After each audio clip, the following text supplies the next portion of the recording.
Active থেকে passive ভয়েসে রূপান্তরের প্রথম প্রশ্নটি হলো পেসিভ ভয়েস এর প্রয়োজন কি? আমি কেন পেসিভ ভয়েস করব?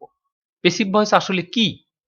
আসলে যে কাজটি নিজে নিজে হয় না, অন্যের দ্বারা হয়, সেটিই হলো পেসিভ ভয়েস। উদাহরণ দেখলে তোমার কাছে বিষয়টি খুবই স্পষ্ট হয়ে যাবে।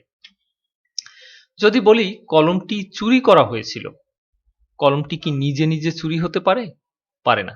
কলমটি কোনো না কোনো মানুষের দ্বারা চুরি হয়েছিল। তো যে কাজ নিজে নিজে হয় না, অন্যের দ্বারা হয়, সেটিই হচ্ছে আসলে পেসিভ ভয়েস।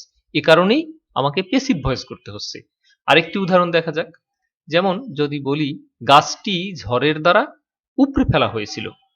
তো গাছটি নিজে নিজে কি উপড়ে ফেলতে পড়তে পারে? পারে না। কোনো না কোনো মানুষের দ্বারা বা ঝড়ের দ্বারা, এক্ষেত্রে ঝড়ের দ্বারা যেহেতু উপড়ে ফেলা হয়েছিল, সুতরাং যে কাজটি নিজে নিজে হয় না, অন্যের দ্বারা হয়, সেটি হচ্ছে পেসিভ ভয়েস। আরেকটি উদাহরণ দেখা যাক। শ্রমিকদের কর্তৃক ইমারতগুলো নির্মাণ করা হয়। অর্থাৎ এই যে বিল্ডিংগুলো, সেই বিল্ডিংগুলো নিজে নিজে কি হতে পারে?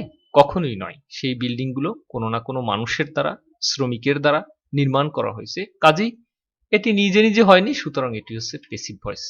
আরেকটি উদাহরণের কথা যদি বলি তাহলে বলতে পারি যে একজন দুর্নীতিগ্রস্ত মানুষ জনগণের দ্বারা ঘৃণিত হন। এই যে ঘৃণিত হওয়ার কাজটি, সেটি কি নিজে নিজে হয়ে থাকে? না, জনগণ তাকে ঘৃণা করেন। তার মানে যে কাজ নিজে নিজে হয় না, অন্যের দ্বারা হয়, সেটি হচ্ছে আসলে পেসিভ ভয়েস। তো আমাদের এ কারণেই পেসিভ ভয়েস করতে হয়, কারণ কোনো কোনো বিষয় আছে যেগুলো পেসিভ সেন্স দেয়। যেমন কলমটি চুরি হয়েছিল, গাছটি উপড়ে ফেলা হয়েছিল, ইমারতগুলো নির্মাণ করা হয়েছিল, দুর্নীতিগ্রস্ত মানুষ জনগণের দ্বারা ঘৃণিত হন। এই যে এই কথাগুলো কিন্তু কখনোই অ্যাক্টিভ হতে পারে না, কারণ এটা নিজের দ্বারা হয়নি, অন্যের দ্বারা হচ্ছে। তো আমাদের যত কাজ, যা কিছু, সব যে নিজের দ্বারা হয় এমন না, বা নিজে নিজে হয় এমন না। অনেক কিছুই আছে যেগুলো অন্যের দ্বারা, অন্য কিছুর প্রভাবে হয়। সেই সব ক্ষেত্রে আমরা পেসিভ ভয়েস করে থাকি। পেসিভ ভয়েসের আরেকটি গুরুত্বপূর্ণ বিষয় হলো যে অনেক সময়ই অবজেক্ট উল্লেখ থাকে না। তো সেক্ষেত্রে অনেকেরই বুঝতে সমস্যা হয় যে সেন্টেন্সটি অ্যাক্টিভ ভয়েস নাকি পেসিভ ভয়েস। গাছটি ঝড়ের দ্বারা উপড়ে ফেলা হয়েছিল। The tree was uprooted by the storm. এক্ষেত্রে আমার কাছে হয়তো পরিষ্কার যে এটা ঝড়ের দ্বারাই করা হয়েছে, তাই বাই দ্য স্টর্ম। কিন্তু অনেক সময় এই অবজেক্ট কে সেটা উল্লেখ থাকে না বা বোঝা যায় না। যেমন কলমটি চুরি করা হয়েছিল, দ্য পেন ওয়াজ স্টোলেন, কিন্তু কার দ্বারা চুরি করা হয়েছিল সেটা আমার কাছে হয়তো স্পষ্ট নয়। তো সেই ক্ষেত্রে বাই এর পরে সেই অবজেক্টকে লেখাও তো সম্ভব নয়। কিন্তু তা সত্ত্বেও কলমটি যেহেতু নিজে নিজে চুরি হতে পারে না, কোনো না কোনো মানুষের দ্বারাই হয়েছে, তো সেই ক্ষেত্রে এই যে সেন্স বা এই অর্থ, এই অর্থই বলে দিচ্ছে যে এটি অ্যাক্টিভ করলে হবে না, এটি পেসিভ ভয়েস। অর্থাৎ এরপরে বাই প্লাস অবজেক্ট না থাকা সত্ত্বেও এই সেন্স বলে দিচ্ছে যে এটি পেসিভ হবে। তো এ কারণে আসলে আমাদের অধিকাংশ সেন্টেন্সই এরকমের বাই প্লাস অবজেক্ট থাকে না, কিন্তু তা না থাকা সত্ত্বেও সেটি পেসিভ ভয়েস। শিক্ষার্থী বন্ধুরা, কলেজিয়েট বেসিক ইংলিশ চ্যানেলটি তোমরা অবশ্যই সাবস্ক্রাইব করবে। সাবস্ক্রাইব করার জন্য সাবস্ক্রাইব বাটনে ক্লিক করার পরে একটি বেল আইকন পাবে। বেল আইকন থেকে অল বাটনে ক্লিক করলে যখনই আমি নতুন ভিডিও আপলোড করব, সেই ভিডিও তোমার মোবাইল ফোনের স্ক্রিনে চলে আসবে। হি রাইটস এ লেটার, সে একটি চিঠি লিখে। এই যে সেন্টেন্সটি, এই সেন্টেন্সটির উপাদানগুলো সম্পর্কে তোমাদের স্পষ্ট ধারণা থাকা প্রয়োজন। হি রাইটস, এক্ষেত্রে রাইটস হলো ভার্ব। তো আমি যদি ভার্বের কাছে প্রশ্ন করি যে কে লিখে, তাহলে উত্তর পাওয়া যায় হি। এই হি হলো সাবজেক্ট। যদি প্রশ্ন করি কি লিখে, তাহলে উত্তর পাওয়া যায় এ লেটার বা চিঠি, এটি হচ্ছে অবজেক্ট। সুতরাং ভার্বের কাছে কে প্রশ্নের উত্তরে সাবজেক্ট এবং কি প্রশ্নের উত্তরে অবজেক্ট পাওয়া যায়। এবার আমি যদি এই সেন্টেন্সটিকে পেসিভ ভয়েসে রূপান্তর করি, তাহলে দাঁড়ায় যে a letter is written by me. অর্থাৎ লক্ষ্য করো যে এ লেটার, এই যে অবজেক্ট, সেই অবজেক্টটি হয়ে গেল পেসিভ ভয়েসের সাবজেক্ট। হি হচ্ছে সাবজেক্ট, সেই হি হয়ে গেল পেসিভ ভয়েসের অবজেক্ট। রাইটস ভার্ব, সেই ভার্ব পাস্ট পার্টিসিপল রূপে পরিবর্তিত হলো, তার পূর্বে আবার অক্সিলারি ভার্ব ব্যবহার হলো। হি রাইটস এ লেটার, সে একটি চিঠি লিখে। এই যে সেন্টেন্সটি, এই সেন্টেন্সটি হচ্ছে প্রেজেন্ট ইনডেফিনিট টেন্স। তো প্রেজেন্ট ইনডেফিনিট টেন্স হওয়ার কারণে অক্সিলারি ভার্ব হিসেবে ইজ ব্যবহৃত হয়েছে। আর এদিকে এই হি না থেকে কিন্তু আই থাকতে পারতো, দে থাকতে পারতো, সি থাকতে পারতো। সুতরাং আমাদের জানতে হবে যে কোন টেন্সের পেসিভ ভয়েসের অক্সিলারি ভার্ব কি অ্যাক্টিভ ভয়েসের প্রোনাউন পরিবর্তিত হয়ে কিভাবে পেসিভ ভয়েসের অবজেক্টে পরিণত হয় সেটাও আমাদের জানতে হবে।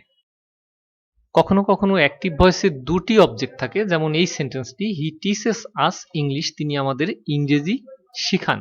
তাহলে ভার্ব টিচেস এর কাছে যদি প্রশ্ন করা হয় যে কাদের শেখান, উত্তর আসে আস বা আমাদের, যা হচ্ছে একটি প্রাণীবাচক অবজেক্ট। আবার যদি টিচেস শব্দটির কাছে প্রশ্ন করা হয় যে কি শিখান, তাহলে উত্তর আসে ইংলিশ, যা হচ্ছে একটি বস্তুবাচক অবজেক্ট, যা তোমরা একটু আগেই জেনেছো যে কি প্রশ্নের উত্তরে অবজেক্ট পাওয়া যায়। কিন্তু এখান থেকে আবার জানলে যে শুধু কি নয়, কাদের বা কাকে প্রশ্নের উত্তরেও অবজেক্ট পাওয়া যায়। তো নিয়ম হলো পেসিভ ভয়েস করতে হলে এই ব্যক্তিবাচক বা প্রাণীবাচক যে অবজেক্টটি থাকে সেটিকেই পেসিভ ভয়েসের সাবজেক্ট বানানো শ্রেয়। সুতরাং তোমরা বলতে পারো যে আসলে কিছু নিয়ম কানুনও তোমাদেরকে জানতে হবে পেসিভ ভয়েস করতে হলে। টেন্সের নাম, অ্যাক্টিভ ভয়েসের অক্সিলারি ভার্ব, পেসিভ ভয়েসের অক্সিলারি ভার্ব। অর্থাৎ অ্যাক্টিভ ভয়েসটি যদি প্রেজেন্ট ইনডেফিনিট টেন্সে থাকে তো সেই ক্ষেত্রে আমরা জানি যে প্রেজেন্ট ইনডেফিনিট টেন্সের কোনো অক্সিলারি ভার্ব নেই, কিন্তু subject third person singular number হলে ভার্বের সাথে এস বা ইএস যুক্ত হয়। কিন্তু পেসিভ ভয়েসে কিন্তু তার অক্সিলারি ভার্ব রয়েছে এবং সেটি হচ্ছে অ্যাম, ইজ অথবা আর। প্রেজেন্ট কন্টিনিউয়াস টেন্সে অক্সিলারি ভার্ব হচ্ছে অ্যাম, ইজ অথবা আর, কিন্তু এটির পেসিভ ভয়েসের অক্সিলারি ভার্ব হচ্ছে এর সাথে একটি বিং যুক্ত করে দেবে, যেমন am being, is being, are being. আর প্রেজেন্ট পারফেক্ট টেন্সের অক্সিলারি ভার্ব হচ্ছে হ্যাভ অথবা হ্যাজ, এর সাথে একটি বিন যুক্ত করতে হবে, কারণ হ্যাভ হ্যাজ এর পরে যেহেতু ভার্বের পাস্ট পার্টিসিপল ফর্ম রূপটি বসে, তাই বি ভার্বের পাস্ট পার্টিসিপল ফর্ম বিন। সুতরাং হ্যাভ হ্যাজ এর পরে বিন ব্যবহার করতে হবে। তাহলে প্রেজেন্ট পারফেক্ট টেন্সের পেসিভ ভয়েসের অক্সিলারি ভার্ব হচ্ছে হ্যাভ বিন অথবা হ্যাজ বিন। পাস্ট ইনডেফিনিট টেন্সের কোনো অক্সিলারি ভার্ব নেই, ভার্বের পাস্ট ফর্ম হয়, কিন্তু পেসিভ ভয়েসের অক্সিলারি ভার্ব হচ্ছে ওয়াজ অথবা ওয়ার। অর্থাৎ অ্যাম, ইজ, আর হচ্ছে প্রেজেন্ট ইনডেফিনিট টেন্সের পেসিভ ভয়েসের অক্সিলারি ভার্ব, ঠিক অ্যাম, ইজ, আর এর পাস্ট ফর্মই হচ্ছে, ইজ এর পাস্ট ফর্ম হচ্ছে ওয়াজ আর এর পাস্ট ফর্ম হচ্ছে ওয়ার। সুতরাং পাস্ট ইনডেফিনিট টেন্সের পেসিভ ভয়েসের অক্সিলারি ভার্ব হচ্ছে ওয়াজ অথবা ওয়ার। আর পাস্ট কন্টিনিউয়াস টেন্সের অক্সিলারি ভার্ব হচ্ছে ওয়াজ অথবা ওয়ার, এর সাথে একটি বিন যুক্ত করবে, ওয়াজ বিং, ওয়ার বিং। আর পাস্ট পারফেক্ট টেন্সের অক্সিলারি ভার্ব হচ্ছে হ্যাড, আর এর সাথে একটি বিন যুক্ত করতে হবে, কারণ হ্যাভ, হ্যাজ, হ্যাড এর পরে ভার্বের পাস্ট পার্টিসিপল ফর্ম হয় বিধায় এই যে হ্যাড এর পরে বি ভার্বের past participle form had been. Future indefinite টেন্সের পেসিভ ভয়েসের অক্সিলারি ভার্ব হচ্ছে শ্যাল বি, উইল বি, কিন্তু ফিউচার ইনডেফিনিট টেন্সের অক্সিলারি ভার্ব হচ্ছে শ্যাল অথবা উইল। ফিউচার কন্টিনিউয়াস টেন্সের অক্সিলারি ভার্ব হচ্ছে শ্যাল বি, উইল বি, কিন্তু ফিউচার কন্টিনিউয়াস টেন্সের পেসিভ ভয়েসের অক্সিলারি ভার্ব হচ্ছে shall be being, will be being. আর ফিউচার পারফেক্ট টেন্সের শ্যাল হ্যাভ, উইল হ্যাভ, কিন্তু পেসিভ ভয়েসের অক্সিলারি ভার্ব হচ্ছে shall have been, will have been. এই চারটি মনে রাখার জন্য আমি একটি বিশেষ কৌশলের কথা বলবো। মনে রাখবে যে পেসিভ ভয়েস মানেই হচ্ছে বি ভার্ব, সেটা যেভাবেই হোক না কেন সর্বক্ষেত্রেই কিন্তু পেসিভ ভয়েসে বি ভার্ব আছেই। যেমন দেখো অ্যাম, ইজ, আর, এক্ষেত্রেও কিন্তু এই যে বি ভার্বের সাথে আইএনজি রয়েছে, এক্ষেত্রেও কিন্তু বি ভার্ব রয়েছে, কিন্তু পাস্ট পার্টিসিপল ফর্মে রয়েছে, বি ভার্বের পাস্ট ফর্মে রয়েছে, বি ভার্ব রয়েছে, আর এক্ষেত্রেও কিন্তু বি ভার্ব রয়েছে। দেখো বি ভার্ব রয়েছে, বি ভার্ব তো আছেই, এই যে বি ভার্ব আছেই, তার মানে তুমি এই কথাটি বলতে পারো যে পেসিভ ভয়েস মানেই হচ্ছে বি ভার্ব। আরেকটি কথা, সেটি হলো পেসিভ ভয়েস মানেই হচ্ছে ভার্বের পাস্ট পার্টিসিপল ফর্ম। আচ্ছা, আরেকটি কথা হচ্ছে কন্টিনিউয়াস মানেই হচ্ছে আইএনজি। যেমন দেখো প্রেজেন্ট কন্টিনিউয়াস টেন্সে এই যে দেখো বি এর সাথে ING, being, is being, are being. আরেকটি কথা হলো যে পারফেক্ট মানেই হচ্ছে হ্যাভ অথবা হ্যাজ। দেখো পারফেক্ট মানেই হচ্ছে হ্যাভ, হ্যাজ, এই যে পারফেক্ট মানেই হ্যাভ অথবা হ্যাজ। আরেকটি বিষয় হচ্ছে যে হ্যাভ, হ্যাজ, হ্যাড এর পরে কিন্তু অবশ্যই ভার্বের পাস্ট পার্টিসিপল ফর্মটি বসবে, সেটা যদি বিও হয় তাহলেও কিন্তু তার পাস্ট পার্টিসিপল ফর্ম বিন, সেটা হিসেবে ব্যবহৃত হবে। আবার এই যে দেখো পাস্ট ইনডেফিনিট টেন্স, আচ্ছা এক্ষেত্রে কিন্তু বি ভার্বের পাস্ট ফর্ম রয়েছে, তার মানে বি ভার্ব আছেই। আর পাস্ট কন্টিনিউয়াস এক্ষেত্রে দেখো ওয়াজ বিং, ওয়ার বিং, কন্টিনিউয়াস মানে আইএনজি। এক্ষেত্রে পাস্ট পারফেক্ট টেন্সে দেখো হ্যাড বিন, তো এক্ষেত্রে ভার্বের পাস্ট পার্টিসিপল রূপ বিন, কারণ আমি জানি হ্যাভ হ্যাজ হ্যাড এরপরে ভার্বের পাস্ট পার্টিসিপল ফর্ম বসে। ফিউচার ইনডেফিনিট টেন্সে কিন্তু সেই বি রয়েছে। আর শ্যাল অথবা উইলের পরে তোমরা জানো যে সবসময় ভার্বের বেস ফর্মটা হয়। কন্টিনিউয়াস মানি আইএনজি, তার মানে shall be being, will be being. আর ফিউচার পারফেক্ট, পারফেক্ট মানি হ্যাভ হ্যাজ হ্যাড, তাহলে শ্যাল এরপরে হ্যাভ, তারপরে কিন্তু এই হ্যাভ এর পরে হ্যাভ হ্যাজ হ্যাড এরপরে সবসময় ভার্বের পাস্ট পার্টিসিপল ফর্ম, সে কারণে কিন্তু বিন। এই যে দেখো উইল হ্যাভ এরপরে কিন্তু বিন। তো তোমরা এভাবে মনে রাখতে পারো। এই চারটি এতক্ষণ যে তোমরা শিখলে সেটা কেন শিখলে, সেটার ব্যবহার কি, তার জন্য এই উদাহরণটি দেখো। অ্যাক্টিভ ভয়েস হচ্ছে people of all ages enjoy the game. এক্ষেত্রে এনজয় হচ্ছে ভার্ব আর দ্য গেম হচ্ছে অবজেক্ট। আর পিপল অফ অল এজেস এই অংশটুকুর মধ্যে পিপল হলো সাবজেক্ট, যদিও প্রিপোজিশনের পরের অংশ কখনোই সাবজেক্ট হয় না, কিন্তু সাবজেক্টের সঙ্গে জুড়ে আছে। যাই হোক, তো এখন আমার কাজ হচ্ছে যে এটি কোন টেন্স সেটি নির্ধারণ করা। এটি হচ্ছে প্রেজেন্ট ইনডেফিনিট টেন্স, কারণ প্রেজেন্ট ইনডেফিনিট টেন্সে সাবজেক্টটি হচ্ছে পিপল, যেটি থার্ড পারসন প্লুরাল নাম্বার। তাই প্লুরাল নাম্বার হওয়ার কারণে ভার্বের সাথে এস অথবা ইএস যুক্ত হয়নি, অতএব এটি হচ্ছে প্রেজেন্ট ইনডেফিনিট টেন্স। তো এই প্রেজেন্ট ইনডেফিনিট টেন্সের অ্যাক্টিভ ভয়েসটিকে যখনই আমি প্যাসিভ ভয়েসে রূপান্তর করতে যাব, তখন তো আমরা একটু আগেই জানলাম যে অক্সিলারি ভার্ব হিসেবে অ্যাম, ইজ অথবা আর বসে। এই যে অ্যাম, ইজ অথবা আর বসে প্রেজেন্ট ইনডেফিনিট টেন্সের প্যাসিভ ভয়েসের অক্সিলারি ভার্ব। তাহলে এক্ষেত্রে যেহেতু এই অবজেক্ট যেটি সেটিকে যেহেতু আমি সাবজেক্ট বানাবো, তাহলে অবজেক্ট হচ্ছে দ্য গেম, তাহলে দ্য গেম হচ্ছে সাবজেক্ট। এরপরে আমি অক্সিলারি ভার্ব ব্যবহার করব, যেহেতু এটি প্রেজেন্ট ইনডেফিনিট টেন্স, তাই অক্সিলারি ভার্ব অ্যাম, ইজ অথবা আর এর মধ্যে ইজ কে ব্যবহার করব, কারণ দ্য গেম হচ্ছে থার্ড পারসন এবং সিঙ্গুলার নাম্বার। আই এর পরে অ্যাম বসে, থার্ড পারসন সিঙ্গুলার নাম্বারের পরে কিন্তু ইজ বসে, কিন্তু থার্ড পারসন প্লুরাল নাম্বার হলে কিন্তু আর ব্যবহৃত হতো এই জায়গাটায়। তাহলে দ্য গেম এর পরে ইজ। আচ্ছা, এরপরে যে ভার্ব এনজয়, সেই ভার্বের পাস্ট পার্টিসিপল রূপটি বসবে, কারণ আমি জানি প্যাসিভ ভয়েস মানেই হচ্ছে ভার্বের পাস্ট পার্টিসিপল ফর্ম। আচ্ছা, তারপর একটি বাই বসবে। এই বাই এর পরে যে সাবজেক্টটি থাকবে সেই সাবজেক্টটির অবজেক্টিভ ফর্ম।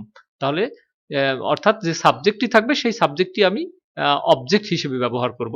তাহলে পিপল হচ্ছে সাবজেক্ট, তারপরে অবশ্য অফ অল এজেস রয়েছে অতিরিক্ত অংশ। তো people of all ages, by এর পরে পিপল অফ অল এজেস ব্যবহার করব। এবার একটি উদাহরণ দেখো। I gladly accepted the invitation. আমি আনন্দের সাথে ইনভাইটেশন বা নিমন্ত্রণ পত্রটি বা নিমন্ত্রণটি গ্রহণ করেছিলাম। এই যে অ্যাক্টিভ ভয়েসটি রয়েছে, এটিকে যদি আমি প্যাসিভ ভয়েসে রূপান্তর করি, তাহলে অ্যাকসেপ্টেড শব্দটি হচ্ছে ভার্ব। তো আমি কি গ্রহণ করেছিলাম? দ্য ইনভাইটেশন হচ্ছে অবজেক্ট। কি প্রশ্নের উত্তরে অবজেক্ট পাওয়া যায়, তাহলে অবজেক্টটিকে এবার আমি সাবজেক্ট বানাবো, তাহলে দ্য ইনভাইটেশন হচ্ছে সাবজেক্ট। এখন এর পরে আমাকে অক্সিলারি ভার্ব ব্যবহার করতে হবে, যেহেতু অ্যাকসেপ্টেড হচ্ছে পাস্ট ইনডেফিনিট টেন্স। তো আমরা জানি যে পাস্ট ইনডেফিনিট টেন্সের প্যাসিভ ভয়েসের অক্সিলারি ভার্ব হলো ওয়াজ অথবা ওয়্যার। তো ওয়াজ ব্যবহার করব, কারণ দ্য ইনভাইটেশন থার্ড পারসন এবং সিঙ্গুলার নাম্বার। তাহলে ওয়াজ ব্যবহার করলাম। তারপরে অ্যাডভার্ব রয়েছে গ্ল্যাডলি, সেটা ভার্বের পরে অক্সিলারি ভার্ব এবং মেইন ভার্বের মধ্যে ব্যবহার করা শ্রেয়। তাহলে ওয়াজ গ্ল্যাডলি ব্যবহার করলাম। এরপর যে ভার্বটি রয়েছে প্রিন্সিপাল ভার্ব অ্যাকসেপ্টেড, আমরা জানি যে প্যাসিভ ভয়েস মানেই হচ্ছে ভার্বের পাস্ট পার্টিসিপল ফর্ম, সে কারণে অ্যাকসেপ্টেড ব্যবহৃত হলো। এরপর একটি বাই ব্যবহৃত হলো। তারপরে দেখো যে সাবজেক্টটি রয়েছে আই, তার অবজেক্টিভ ফর্ম হচ্ছে মি। তাহলে আমাকে জানতে হবে যে কি কি সাবজেক্টিভ ফর্ম থাকলে তার অবজেক্টিভ ফর্ম কি কি। তাহলে দেখো, অর্থাৎ এই জায়গাটাতে যদি আই না থাকে, উই থাকে, ইউ থাকে, তাহলে এই জায়গাটাতে তার কি পরিবর্তন হবে। হ্যাঁ, কি কি বিষয়ের সাবজেক্ট, কি কি সাবজেক্টের অবজেক্টিভ ফর্ম কি কি, সেগুলো আমাদের জানা দরকার। মনে রাখবে যে সাবজেক্ট আই যদি হয়, তাহলে তার অবজেক্টিভ ফর্ম হচ্ছে মি। যদি উই হয়, তার অবজেক্টিভ ফর্ম হচ্ছে আস। এই জায়গাটিতে যদি উই থাকতো, তাহলে এই জায়গাটিতে হতো আস অবজেক্টিভ ফর্ম, আর এটি হচ্ছে সাবজেক্টিভ ফর্ম। ইউ যদি হয়, তাহলে অবজেক্টিভ ফর্ম হচ্ছে ইউ। এই জায়গাটিতে যদি ইউ থাকতো, তাহলে এই জায়গাটিতে কিন্তু ইউই হতো, কারণ ইউ এর সাবজেক্টিভ এবং অবজেক্টিভ দুটি ফর্মই হচ্ছে এক। আচ্ছা, হি যদি হতো, তাহলে অবজেক্টিভ ফর্ম হচ্ছে হিম। আর সাবজেক্টিভ ফর্ম যদি শি হয়, তাহলে অর্থাৎ সাবজেক্ট যদি শি হয়, তাহলে তার অবজেক্ট হচ্ছে হার। সাবজেক্ট যদি দে হয়, তাহলে তার এই জায়গাটিতে যদি দে থাকতো তাহলে তার অবজেক্টিভ রূপ হচ্ছে দেম, এই জায়গাটিতে তাহলে দেম হতো। প্রিয় শিক্ষার্থী বন্ধুরা, আমি এবার একটি বইয়ের কথা বলবো যে বইটি হাজার হাজার শিক্ষার্থীর জীবন পাল্টে দিয়েছে। প্রকৃতপক্ষে যদি ইংরেজি শিখতে চাও, ইংরেজিতে ভালো করতে চাও, তাহলে তোমার জন্য এই বইটি অত্যন্ত গুরুত্বপূর্ণ। কারণ এই বইটিতে এসএসসি এবং এইচএসসির ইংলিশ সেকেন্ড পার্টের যে গ্রামাটিক্যাল আইটেমস গুলো রয়েছে, বিশেষ করে gap filling activities with clues, without clues, substitution table, তারপর right form of verbs, narrative style, changing sentence, completing sentence, suffix, prefix, tag question, sentence connectors, punctuation, আর এইচএসসির যে বিষয়গুলো রয়েছে যেমন gap filling activities by using articles, gap filling activities by using suitable prepositions, gap filling activities with clues, some special words, completing sentence, right form of verbs, changing sentence, narrative style, pronoun reference, modifier, sentence connectors, synonym, antonym, punctuation, এইসব বিষয়গুলো এত সুন্দরভাবে ব্যাখ্যা বিশ্লেষণ সহকারে উপস্থাপন করা হয়েছে যে তুমি অনায়াসেই খুব ভালোভাবে ইংরেজি বুঝতে পারবে এবং পরীক্ষায় খুব ভালো রেজাল্ট করতে পারবে। আশা করি তুমি ইংরেজি গ্রামার অংশে 60 নম্বরের মধ্যে 60 নিশ্চিত করতে পারবে। বইটি ক্রয়ের ক্ষেত্রে আমাদের ফেসবুক পেজ রয়েছে কলেজিয়েট বেসিক ইংলিশ নামে, যার লিংক আমি এই ভিডিওর ডেসক্রিপশন বক্সে দিয়ে দিয়েছি। সেই পেজে গিয়ে তুমি যদি মেসেজ অপশন থেকে মেসেজ দাও যে আমি বইটির কিছু অংশ পড়ে দেখতে চাই, তাহলে তুমি কিছু অংশ পড়ে দেখতে পারবে এবং পড়ে দেখে যদি ভালো লাগে তাহলে বইটি আমাদেরকে অর্ডার করতে পারো। অর্ডার করার ক্ষেত্রে সেই মেসেজ অপশন থেকে তোমার নাম ঠিকানা লিখে যদি মেসেজ দাও তাহলে আমরা কুরিয়ারের মাধ্যমে তোমাকে বইটি পাঠিয়ে দেব। আশা করি 2 থেকে 3 দিনের মধ্যেই তুমি বইটি পেয়ে যাবে। আর বইটি হাতে পেয়েও তুমি টাকা পরিশোধ করতে পারো। বইটির দাম হচ্ছে 340 টাকা। আর বইটি ষষ্ঠ থেকে একদম বিসিএস পর্যন্ত, তারপরে যারা এসএসসি এবং এইচএসসি রয়েছে বিশেষ করে তোমাদের জন্য তোমাদের সিলেবাসের বিষয়গুলো অত্যন্ত সুন্দরভাবে ব্যাখ্যা বিশ্লেষণ সহকারে আলোচনা করা হয়েছে। তো আজ এ পর্যন্তই। ভালো থেকো, সুস্থ থেকো, অনেক অনেক শুভকামনা রইল। আল্লাহ হাফেজ।